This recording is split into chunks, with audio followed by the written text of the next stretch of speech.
भाइयों बहनों नमस्कार। All India anganwadi news channel में आपका स्वागत है। चैनल से जुड़ने के लिए नीचे दिख रहे रेड कलर के सब्सक्राइब बटन पर आपको सबसे पहले क्लिक करना है। फिर साइड में एक नोटिफिकेशन बेल यानी घंटी बन के आएगी, उस पर जब आप दबाएंगे तो 3 घंटी आपको दिखेंगी, जिनमें सबसे ऊपर ऑल वाली घंटी आप लोगों को दबा लेनी है। भी आंगनबाड़ी सेविका सहायिका मिनी बहनों को दुख के साथ सूचित करना पड़ रहा है कि शाहजहांपुर सिंधौली परियोजना में कार्यरत वरिष्ठ सहायक राम प्रसाद वर्मा जी, इनका 28 दिसंबर को निधन हो गया है। कृपया आप सब बहनें कमेंट बॉक्स में इनके लिए ओम शांति जरूर लिखना। इस जानकारी को आंगनबाड़ी कार्यकर्ती आशा देवी, केंद्र महाऊ महेश परियोजना सिंधौली शाहजहांपुर से वो आती हैं और उन्होंने एक ये जानकारी साझा की है। अब चलते हैं आगे, एक ऐसा मुद्दा आपको बताते हैं जिस पर काफी चर्चाएं होती रहती हैं और इस संबंध में सुनील भाई ने अपना जो तर्क है वो उन्होंने अपनी राय स्वरूप कह सकते हैं अपने ग्रुप में उन्होंने साझा किया था कि ग्रेच्युटी के संबंध में भी सुप्रीम कोर्ट ने राज्य सरकार से आंगनबाड़ी के लिए निवेदन किया था, आदेश नहीं दिया था। यकीन ना हो तो उस लेटर को दोबारा ध्यान से पढ़ें। तो आप सब भाई बहनों में से अगर किसी को ग्रेच्युटी के संबंध में इस जानकारी पर काफी जो है मतभेद था, या यूं कहें कि लोगों को अगर ऐसा लगता है कि जो है आंगनबाड़ी के लिए सरकार ने आदेश कर दिया था ग्रेच्युटी के लिए, तो ऐसा नहीं है। ग्रेच्युटी के संबंध में भी सुप्रीम कोर्ट ने केवल राज्य सरकार से आंगनबाड़ी के लिए निवेदन किया था, बाकी कोई आदेश नहीं दिया था। तो ये चीजें आपको ध्यानपूर्वक सुननी है कि कुछ मैटर ऐसे होते हैं जिन मामलों में सुप्रीम कोर्ट फैसला दे सकता है, आग्रह कर सकता है यानी निवेदन कर सकता है, लेकिन ऐसा आदेश नहीं दे सकता कि इस चीज को आपको करना है, यानी उसके लिए केंद्र सरकार को या राज्य सरकार को बाध्य नहीं कर सकता। इस बारे में भी आपको ध्यान थोड़ा देना चाहिए, क्योंकि शब्दों का ही खेल होता है। जैसे आप देखते हैं तमाम न्यूज़पेपर में आने वाले आर्टिकल, हेडलाइन में कुछ और होता है, अंदर कुछ और होता है, या यूं कहें एक आधे शब्द ऐसे जोड़ दिए जाते हैं जिसके चलते चीजें कंफर्म जो है लोग दूसरे हिसाब से कर लेते हैं। उनको लगता है ऐसा आदेश हो गया, जबकि वो आदेश में और निवेदन में अंतर होता है। जैसे मांगों को लेकर के आपको तमाम जो है लेटर दिखाए जाते हैं अपने यूनियन की तरफ से कि ऐसा ऐसा मांग पत्र हम लोगों ने उनको जो है सौंपा है। अब वो मांग पत्र है, निवेदन है मांगों के संबंध में, वो कोई आदेश नहीं है। ऐसे ही कुछ चीजें होती हैं, कई अधिकारियों को लिखते हैं उसी संबंध में, तो वो निवेदन कुछ होते हैं लेकिन आदेश नहीं होते। तो आदेश और निवेदन की जो लैंग्वेज है उसको आप लोगों को ध्यानपूर्वक थोड़ा पढ़ना चाहिए।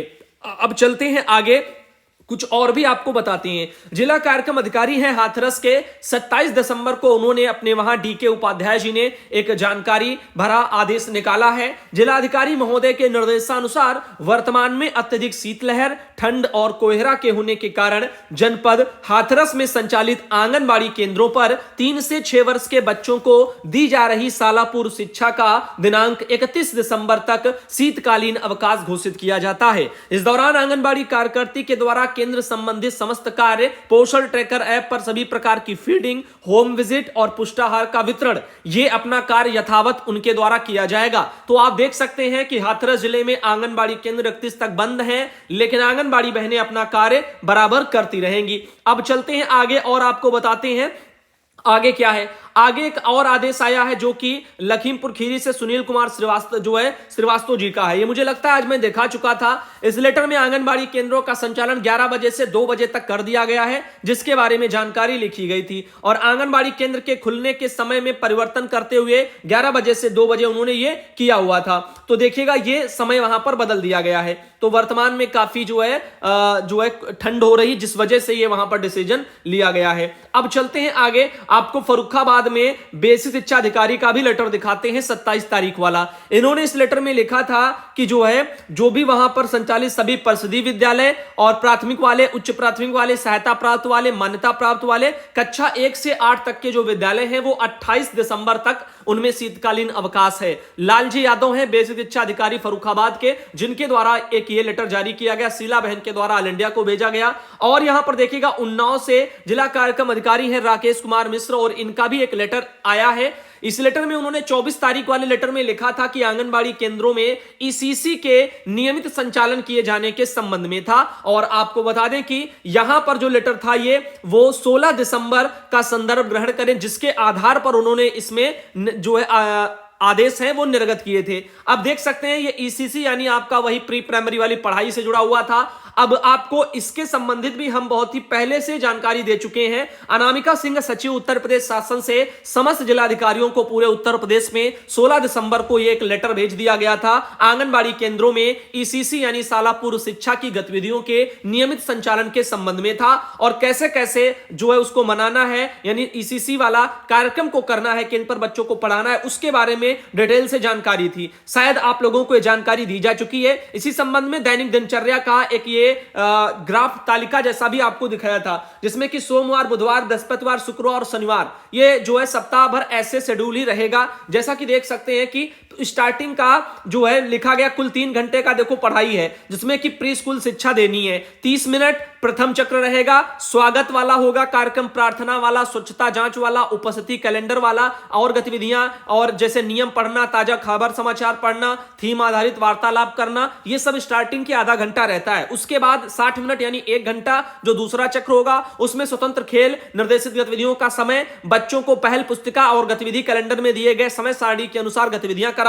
30 मिनट फिर तीसरा चक्र चलता है, बाहरी खेल का समय, बच्चों को पहल पुस्तिका और गतिविधि कैलेंडर में दिए गए जो समय सारणी के अनुसार गतिविधियां हैं वो कराई जाएंगी। फिर 30 मिनट चौथा चक्र चलेगा, विद्यालय की तैयारी और रचनात्मक कार्य का जो है बच्चों को पहल पुस्तिका और गतिविधि के कैलेंडर के अनुसार ही चीजें करवानी है। फिर 30 मिनट चलेगा पांचवा चक्र, कहानी और भावगीत, इसका समय होता है बच्चों को पहल पुस्तिका और कैलेंडर के हिसाब से ही जो चीजें बतानी जो है सिखानी है। अब इसमें जो भी पाठ्य खेल सामग्री है वो पुस्तकालय का प्रयोग वो जो भी है वो सब आप अपना कर सकते हैं। फिर आगे 30 मिनट मध्यावकाश रहता है, फिर अगले 30 मिनट पोस्टर ट्रैकर और अन्य आप अभिलेखों वाला काम अपना करती हैं। फिर मंगलवार को देखो 3 घंटे शाला पूर्व शिक्षा के सत्र के बाद में समुदाय आधारित गतिविधियां भी करवाई जाती हैं सीबीई वाली, और उसके बाद 30 मिनट फिर मध्यावकाश रहता है। तो ये कुछ वहां पर शेड्यूल था जो दिया गया था। फिर लास्ट के जो 30 मिनट रह जाते हैं उनमें पोस्टर ट्रैकर और अन्य अभिलेखों को पूर्ण करना होता है, तो ये आंगनबाड़ी बहनों को करना होता है। अब इसके बारे में और इन्होंने लिख दिया था कि केंद्र संचालन का समय भी दे दिया था कि 1 अप्रैल से 30 सितंबर तक तो 8 बजे से 12 बजे रहता है गर्मियों में, यह समय होता है, तो 10:30 बजे से 11 बजे तक ऐसा उन्होंने लिख दिया था गर्मियों में। अब 1 अक्टूबर से 31 मार्च पूर्वाह्न 10 बजे से अपराह्न 2 बजे, शीतकाल में मध्यावकाश 12 बजे से जो है 2:30 बजे, ऐसे उन्होंने दे दिया। तो ये हम लेटर पूरा दिखा चुके हैं और बहुत ही अच्छे ढंग से दिखा चुके हैं। उम्मीद है आप लोगों ने इसको देखा होगा। एक बार सरसरी नजर में हमने आज आपको फिर से ये दिखा दिया। अब देखो डीपीओ है शाहजहांपुर के, जिनके द्वारा एक ये 23 दिसंबर को भेजा गया है शाहजहांपुर में सीडीपीओ लोगों के लिए। इसमें उन्होंने कहा था कि पोषण अभियान के अंतर्गत समुदाय आधारित गतिविधियों का वेरिफिकेशन भारत सरकार द्वारा किया जाता है। अतः प्रारूप 1 आंगनबाड़ी कार्यकर्ता के लिए और प्रारूप 2 सुपरवाइजर के लिए और प्रारूप 3 जो है सीडीपीओ के लिए इसमें जो है वो उपलब्ध कराए जा रहे हैं। मई जो महीना है उससे आयोजित गतिविधियों की सूचना निर्धारित प्रारूपों पर तैयार कराकर प्रारूप 3 पर सूचना कार्यालय को उपलब्ध कराएं। तो मई 2022 यानी अभी जो ये चल रहा था, यानी जो भी चल रहा है 2022, इसी वाले मई से तो जो भी पैसा वैसा भी सामूहिक गतिविधियों का आया नहीं ना, उसी संबंध में भी शायद हो सकता है, क्योंकि इस बारे में आपको पता है 5 तारीख को और अभी जो दोनों यूनियनों से बहनें गई हैं और सरनीत कौर निदेशक से उन्होंने वार्ता की है और आपकी इन पैसों के बारे में भी उसमें जिक्र था मांगों का। अब देखो वो पैसा आता कब है। महानिदेशक राज्य पोषण मिशन उत्तर प्रदेश लखनऊ से 21 दिसंबर को लेटर निकला। पोषण अभियान के अंतर्गत आंगनबाड़ी केंद्र स्तर पर समुदाय आधारित गतिविधियों के आयोजन से जुड़ा हुआ यह मामला था।